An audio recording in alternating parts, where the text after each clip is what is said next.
Hello friends, मैं Rachna Amarnath Happy Literature channel में आपका स्वागत करती हूँ। So friends, in this video I am going to discuss the play the Alchemist as a satirical comedy.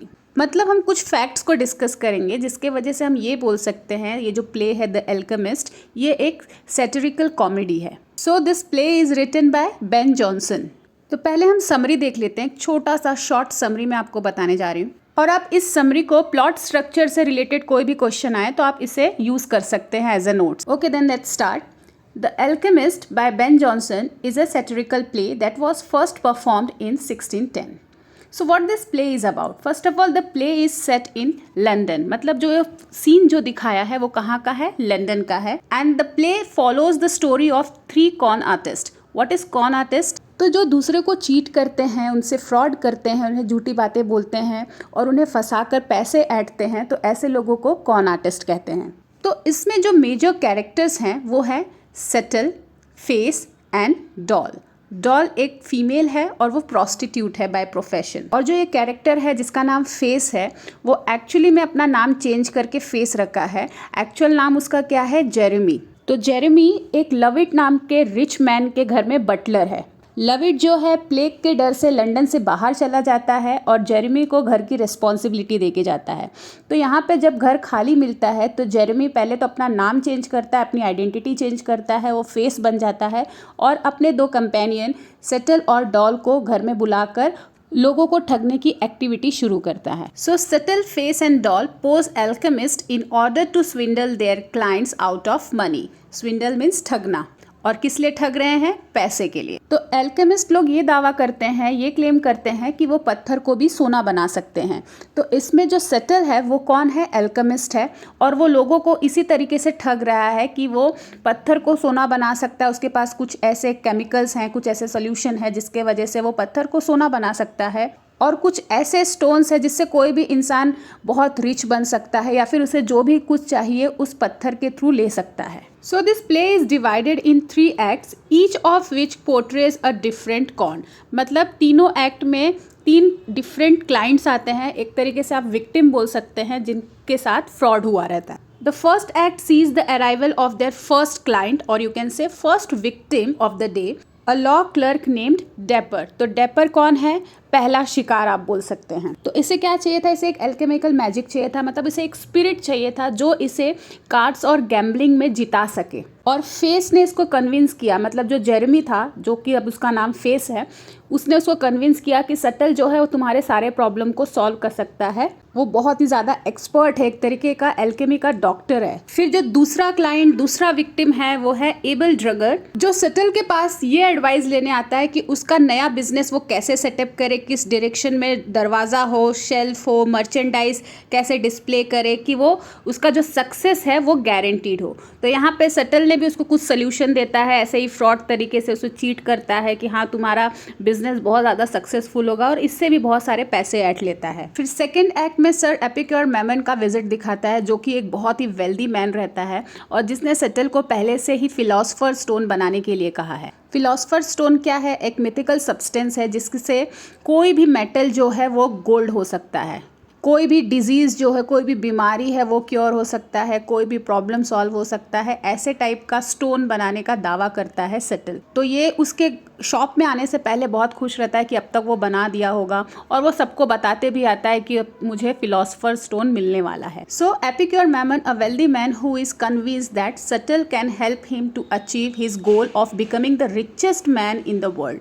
उसे उस फिलोसफर स्टोन से क्या करना था? रिचेस्ट मैन बनना था, सबसे अमीर आदमी। फिर जो इसका नेक्स्ट क्लाइंट रहता है उसका नाम होता है एनानियास। वो एक प्यूरिटन रहता है, उसे भी फिलोसफर स्टोन चाहिए था। तो उसे क्यों चाहिए था? ताकि वो ज़्यादा से ज़्यादा पैसा कमा सके और ज़्यादा से ज़्यादा लोगों को अपने रिलीजन में कन्वर्ट कर सके। और इसे इन लोगों की एक्टिविटी पर डाउट भी होने लगता है। फिर जैसे ही एनानियास वहाँ से जाता है, फिर इनका नेक्स्ट क्लाइंट आता है कैस्ट्रल, जिसे ड्रगर ने लाता है। जो ड्रगर कौन है? इनका पुराना क्लाइंट। तो कैस्ट्रल की एक विडो सिस्टर रहती है जिसका नाम होता है डेम प्लाइंट। तो ये एल्केमिस्ट के पास, मतलब सटल के पास इसलिए आया रहता है, उसे ये जानना होता है, उसे एक ऐसी मैजिक चाहिए थे जिससे वो अपनी सिस्टर के लिए एक सूटेबल मैन ढूंढ सके, एक सूटेबल दूल्हा ढूंढ सके, उसका हस्बैंड ढूंढ सके। तो इसी तरीके से कई सारे क्लाइंट्स आते हैं और वो अपना पैसा देकर जाते हैं, लेकिन उनको उससे बदले में कुछ नहीं मिलता। तो फिर लास्ट में ये बस यही दिखाता है कि उनकी सारे इलीगल एक्टिविटी पकड़ी जाती है, जो उस घर का एक्चुअल मास्टर होता है लव इट, वो वापस आ जाता है और इनकी सारी एक्टिविटी सबके सामने आ जाती है। तो फ्रेंड्स, समरी एक्सप्लेन करने के पीछे मेरा जो मोटिव था वो ये था कि आपको एक रफ आइडिया रहे स्टोरी को लेकर, और साथ ही साथ जो कैरेक्टर्स हैं उनके बारे में आपको पता हो। Now let's discuss one important question based on this play. Discuss the Alchemist as a satirical comedy. तो सैटिरिकल कॉमेडी का क्या मतलब हुआ? Criticising people in humorous way, मतलब एक फन की तरह किसी को क्रिटिसाइज करना। तो बेन जॉनसन ने अपने पीरियड के लोगों को, उनके लालच को, उनके ग्रीड को, उनके बेवकूफ़ी पने को किस तरीके से एक ह्यूमरस तरीके से क्रिटिसाइज किया है। तो सटायर का हिंदी वर्ड क्या है? व्यंग। व्यंग का मतलब क्या होता है? किसी को हम लोग इनडायरेक्टली क्रिटिसाइज कर रहे हैं। Now let's start with the introduction. The alchemist is a play by Ben Johnson, an English play right and poet. The play was first performed in 1610 by Kingsman. It is generally considered Johnson's best and most characteristic comedy. It focuses on greed. किस पर focus करता है? Grid पर, लालच पर, and gullibility of people. Gullibility means बेवकूफपना. In Johnson's society, particularly in the world of alchemy and the pursuit of wealth. So, satire is a literary device that uses humor, irony and ridicules to expose and criticize societal vice and follies. तो irony क्या होता है? एक contradictory statement, मतलब जो हम बोलते हैं कुछ और रियलिटी कुछ और होता है, मतलब दिखाई कुछ और देना और एक्चुअली में कुछ और होना, ठीक है। Then ridicule means unkind behaviour. तो सटायर क्या है? एक लिटरेरी डिवाइस है जो ह्यूमर को यूज़ करता है, आयरनी को यूज़ करता है, रेडिक्यूल्स को यूज़ करता है। क्या एक्सपोज करने के लिए, क्या क्रिटिसाइज करने के लिए? सोसाइटल वाइस को। Vice means immoral behaviour, society के इमोरल बिहेवियर को एक्सपोज करता है। और फॉलीज को, मतलब follies means an act that is not sensible, बिना किसी सेंस के जो एक्ट होता है उसको फॉलीज बोलते हैं। तो ये सारी चीज़ों को एक्सपोज करता है, क्रिटिसाइज करता है क्या? Satire. In alchemist, Johnson satirizes greed and gullibility of people, especially in the context of alchemy and the pursuit of wealth. तो इस प्ले में जॉनसन ने क्या सेटराइज किया है? ग्रीड को, लालच को, और गलिबिलिटी। गलिबिलिटी मीन्स बेवकूफ़ी, मतलब कोई भी किसी के बातों में इजीली आ जाना, मैनिपुलेट हो जाना, परसुएड हो जाना, तो उसको गलिबिलिटी कहते हैं। तो यहाँ पे जितने भी विक्टिम्स थे वो सारे गलिबल्स थे, मतलब उनको कोई भी इजीली परसुएड कर सकता है, उनको मैनिपुलेट कर सकता है, अपने बातों में फंसा सकता है, ऐसे टाइप के लोग थे। और साथ ही साथ जो फ्रॉड्स थे, जो चीटर्स थे, वो लोग तो ग्रीडी थे ही, वो लोग तो लालची थे ही, लेकिन जो विक्टिम्स थे वो भी ग्रीडी थे, क्योंकि उनके पास सब कुछ होने के बाद भी, वो लोग इतने रईस थे उसके होने के बाद भी उनको और चाहिए था। The play centres around 3 characters, Settle, Face and Doll, who set up a fake alchemy laboratory to swindle people out of their money. They uses their cunning and manipulation to convince various characters to invest in their philosopher's stone. तो अपने चालाकी से ये क्या करते थे? लोगों को कन्विंस करते थे कि वो फिलोसफर स्टोन खरीदने के लिए उसमें इन्वेस्ट करें। तो ये फिलोसफर स्टोन क्या था? एक प्रोजेक्ट था that promising them riches beyond their wildest dream. उनको सबसे ज़्यादा, दुनिया का सबसे रईस इंसान बना देगा वो फिलोसफर स्टोन।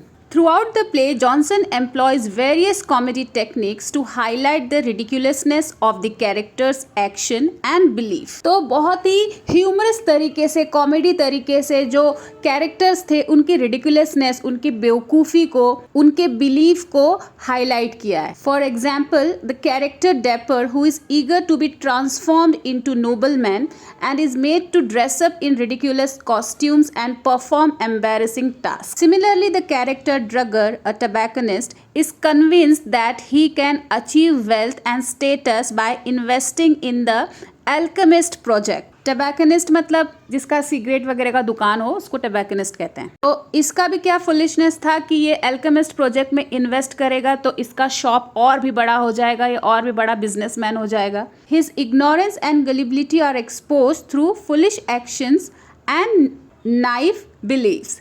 नाइव मीन्स जिसे किसी चीज का एक्सपीरियंस ना हो, कुछ देखा ना हो और फिर भी दूसरों के बातों में एकदम इजीली आ जाना। This play reflects glamorised vision of renaissance which characterized the Jacobean society. Jacobean society was marked by greed and deception. Deception मतलब वही धोखाधड़ी। Moral values were receded to lowest ebb. तो जॉनसन ने इस प्ले के through renaissance period के लोगों की कंडीशन को बताया कि वो लोग कैसी लाइफस्टाइल जी रहे हैं, जहाँ पे हर जगह लालच, धोखाधड़ी, यही सब चीज़ें भरा हुआ है, बेवकूफ़ी, जो चीज़ है उसमें सेटिस्फाइड ना रहना और ज़्यादा चीज़ें चाहिए, ये सारी चीज़ों को इन्होंने इस प्ले के थ्रू हाईलाइट किया है। Through these comedic devices Jonson highlights the foolishness and absurdities of characters' pursuit of wealth and status. He also exposes deceitful means dishonest activity and manipulative nature of those who prey on people's greed and desires. मतलब उन लोगों के activity को भी expose किया है जो लोगों के डिज़ायर्स और उसके लालच से भी कमा लेते हैं। Now let's see the conclusion.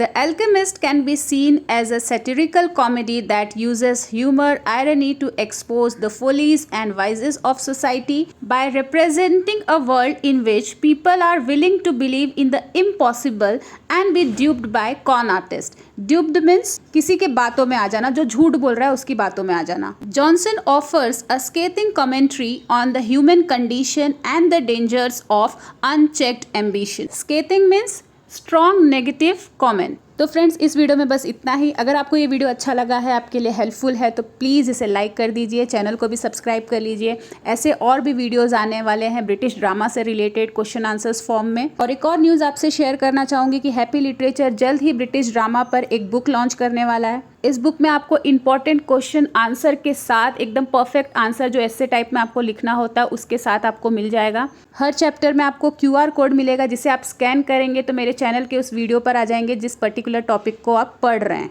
तो बस यही इन्फॉर्मेशन आपसे शेयर करना था। तो मिलते हैं मेरे नेक्स्ट वीडियो में एक नए टॉपिक के साथ। तब तक के लिए आप अपना ख्याल रखिए। बाय।